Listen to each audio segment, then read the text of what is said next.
Hey guys welcome back to my channel. It's me Monika. So ఈ రోజు నేను మోజ్‌లో నాకొచ్చిన money ఎంత అనేది మీతో షేర్ చేసుకుందాం అనుకుంటున్నాను. సో లాస్ట్ నాకు 10,000 ఫాలోవర్స్ వచ్చిందన్న విషయం నేను లాస్ట్ వీడియోలోనే చెప్పాను.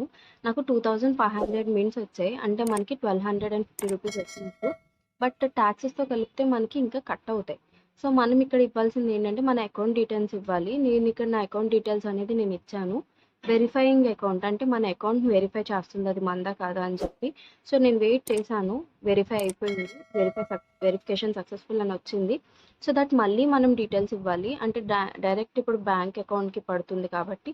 సో మనం అక్కడ మింట్స్ అనేది అక్కడ మనం టైప్ చేస్తే అవి మనకి ఎంత వస్తది అనేది చూపిస్తది. అండ్ దట్ టాక్సెస్‌తో కట్ అయిన తర్వాత ఎంత వస్తది అనేది కూడా క్లియర్‌గా చూపిస్తది. నాకు 1,127 రూపీస్ వచ్చింది. పేమెంట్ అయితే అయిపోయింది. కొన్ని మినిట్స్‌లో మీ అకౌంట్‌కి ట్రాన్స్‌ఫర్ అవుతుంది అని ఇచ్చాడు. సో నేను వెయిట్ చేశాను. అలానే వితిన్ 5 మినిట్స్‌లో నాకు మనీ అయితే పడిపోయాయి. సో ప్రూఫ్ కోసం నేను మళ్ళీ మీకు కింద చూపిస్తున్నాను. అండ్ ట్రాన్సాక్షన్స్ కూడా చూపిస్తాను. ఎవ్రీ వీక్ నాకు ఎన్నెన్ని వచ్చాయి అనేది మీకు ఇక్కడ చూడొచ్చు. నాది స్టార్టింగ్ స్టేజ్ కాబట్టి నాకు ఇంతే వచ్చింది. బట్ మనం చేసే కొద్దీ మనకి ఇంక్రీజ్ అవుతూ ఉంటది అమౌంట్ మోజ్‌లో అనేది. సో మీరు కూడా గనుక మోజ్ క్రియేటర్ అవ్వాలి అనుకుంటే నా లింక్ మీద మీరు సైన్ అప్ అవుతే మీకు త్వరగా క్రియేటర్ అయ్యే ఛాన్స్ ఉంటుంది. So please like, share and subscribe to my channel. Thanks for watching. Bye bye.